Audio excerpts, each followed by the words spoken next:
Hello student, welcome to St. Angel online classes. We all are working from home. I hope all of you are very well and stay in your home.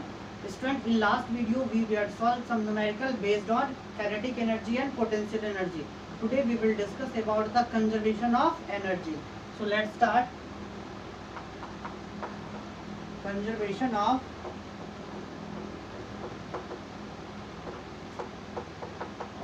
Energy या energy conservation. तो बच्चों आपने जैसे conservation of momentum पढ़ा था Newton second law of motion में कि external force जब जीरो होता है तो उस कंडीशन में मोमेंटम कंजर्व होता है। कंजर्व का मतलब बच्चों की लॉस नहीं होना। तो एनर्जी कंजर्वेशन क्या कहता है? Energy neither be created not be destroy. Energy को न तो हम क्रिएट कर सकते हैं न ही डिस्ट्रॉय कर सकते हैं। It can only transfer from one form to another form. हम केवल एनर्जी को एक फॉर्म से दूसरे फॉर्म में ट्रांसफर कर सकते हैं। फॉर एग्जांपल फैन क्या करता है? फैन इलेक्ट्रिक एनर्जी को मैकेनिकल एनर्जी में कन्वर्ट करता है यानी एक फॉर्म से दूसरे फॉर्म में कन्वर्ट हो रहा है। हम जब किसी बॉडी को फेंकते हैं ऊपर की तरफ तो इनिशियली हम क्या देते हैं? उसे काइनेटिक एनर्जी देते हैं, लेकिन जब वो टॉप पे रहता है तो उसके पास कौन सी एनर्जी रहती है? पोटेंशियल एनर्जी रहती है। लेकिन टोटल एनर्जी क्या होता है इस बॉडी का? हमेशा कांस्टेंट रहता है। It means total energy of any body always constant. Total energy को हम यहाँ मैकेनिकल एनर्जी कह सकते हैं। Mechanical energy is the sum of kinetic energy and potential energy. तो एनर्जी कंजर्वेशन के अकॉर्डिंग किसी भी बॉडी का टोटल एनर्जी या फिर मैकेनिकल एनर्जी क्या होगा? हर पॉइंट पे कांस्टेंट होता है। ठीक है बच्चों, so note down. It state that energy neither be created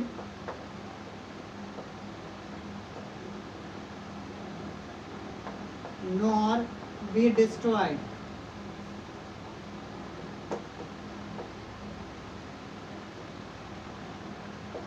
but it can only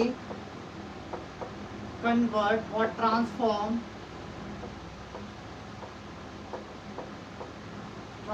from one form to another form.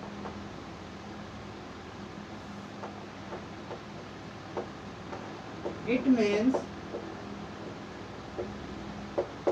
total energy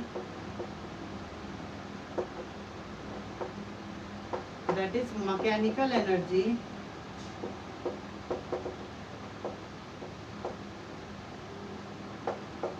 of any body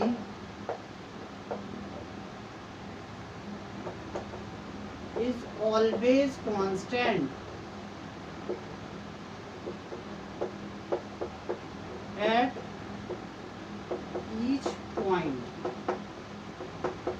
इसका मतलब बच्चों एनर्जी कंजर्वेशन के अकॉर्डिंग किसी भी बॉडी का जो टोटल एनर्जी होता है, मैकेनिकल एनर्जी होता है, वो हर पॉइंट पे क्या होता है? कांस्टेंट होता है। अब हम इसे प्रूफ करेंगे। ठीक है बच्चों, तो प्रूफ ऑफ एनर्जी कंजर्वेशन। ठीक है, तो मान लो बच्चों ये ग्राउंड सरफेस है और इस ग्राउंड सरफेस पे एक बॉडी है या स्टोन है जिसका मास क्या है? m। आपने किस स्पीड से इसे ऊपर की तरफ थ्रो किया? इनिशियल स्पीड u से आपने ऊपर की तरफ थ्रो किया। ठीक है बच्चों, ये कहाँ पहुंच गया? After certain period of time ये पहुंच गया पॉइंट बी पे। मान लो इनिशियल पॉइंट क्या है? ए। बी पॉइंट पे पहुंच गया जहाँ इसकी स्पीड क्या है? यहाँ इसकी स्पीड v है। इसने क्या हाइट अचीव किया? h हाइट अचीव किया। ठीक है बच्चों, रेंडमली एक और पॉइंट हम सेलेक्ट कर लेते हैं C,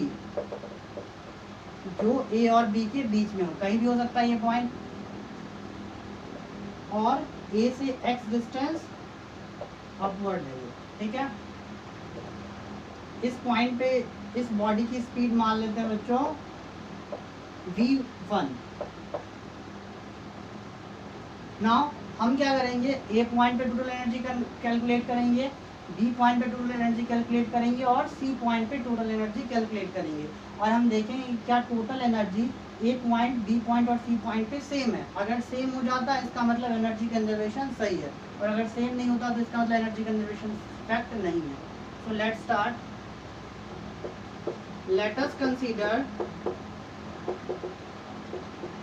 a body of mass small m throw upward with initial speed small e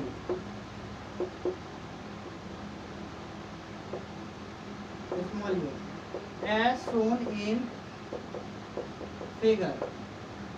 Now total energy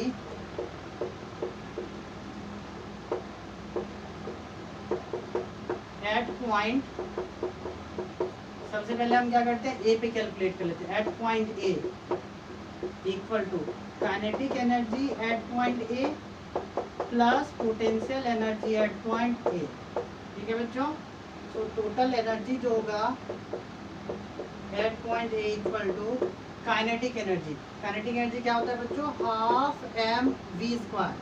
अब ए पॉइंट पे स्पीड क्या बॉडी की, स्मॉल यू, तो क्या हो जाएगा half M U square plus potential energy क्या होता है बच्चों, एम जी एच। अब ए पॉइंट से हाइट कितनी है, जीरो ही है ग्राउंड की, जीरो। इट मीन्स अगर हम ए पॉइंट पे टोटल एनर्जी या मैकेनिकल एनर्जी कैलकुलेट करें तो वो क्या हो जाएगा, हाफ एम यू स्क्वायर हो जाएगा। Consider equation first. ऐसे हम क्या करते हैं, अब बी पॉइंट पे टोटल एनर्जी कैलकुलेट करते हैं। Similarly total energy at point B क्या हो जाएगा बच्चों, kinetic energy at point B plus potential energy at point B.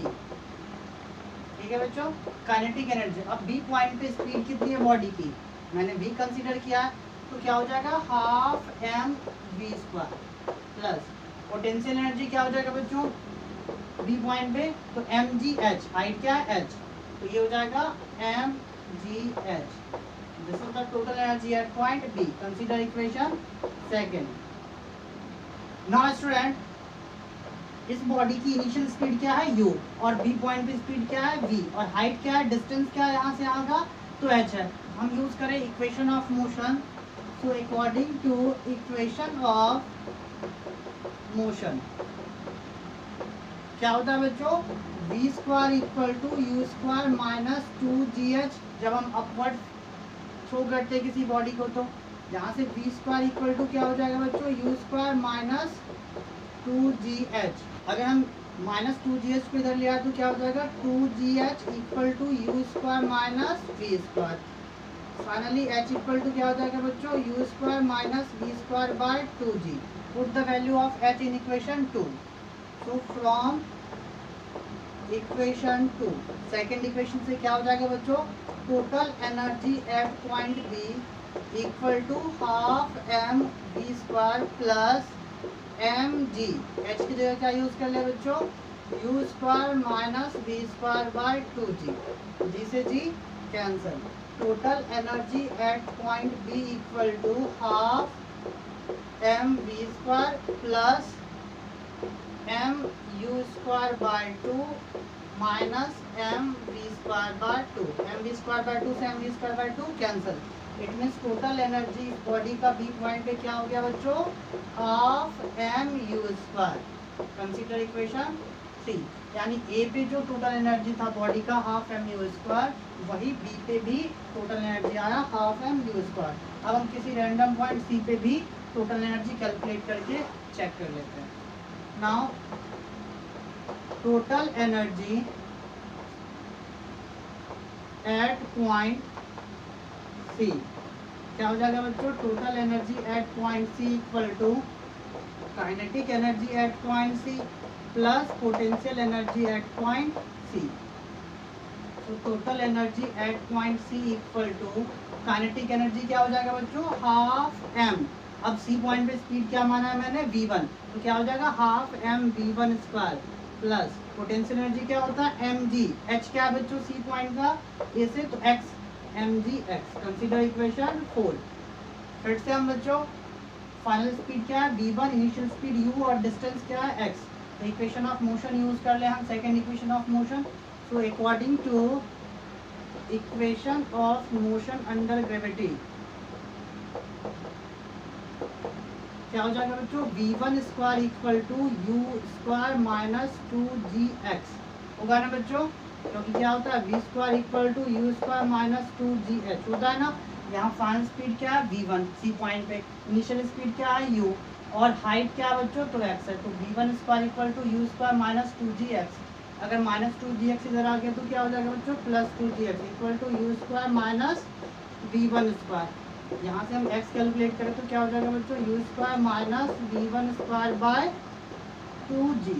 Put the value of x in this equation, we get total energy at point c equal to half m v1 square plus mg।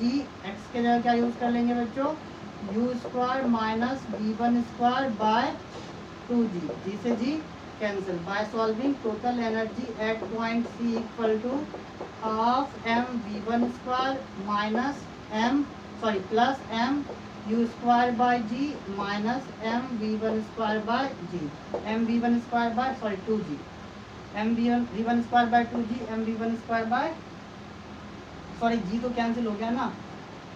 So m v1 square by 2 से m v1 square by 2 cancel.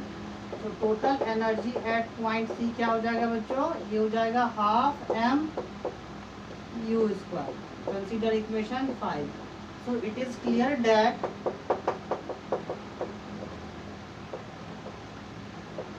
That total energy at point A, at point B and at point C क्या है, same है। Total energy at point A equal to total energy at point B equal to total energy at point C. तो हम किसी भी point को select करें, total energy हमेशा क्या होगा बॉडी का, इक्वल ही होगा, या मैकेनिकल एनर्जी हमेशा इक्वल होगा। जैसे हम कहते हैं कंजर्वेशन ऑफ एनर्जी, यानी एनर्जी बस कन्वर्ट हो रहा है। यहाँ काइनेटिक एनर्जी जब मैक्सिमम था, यहाँ पोटेंशियल एनर्जी मैक्सिमम होगा, लेकिन टोटल एनर्जी क्या होगा, हमेशा कांस्टेंट होगा। तो this is the proof of conservation of energy. So it means total energy, that is kinetic energy plus potential energy of any body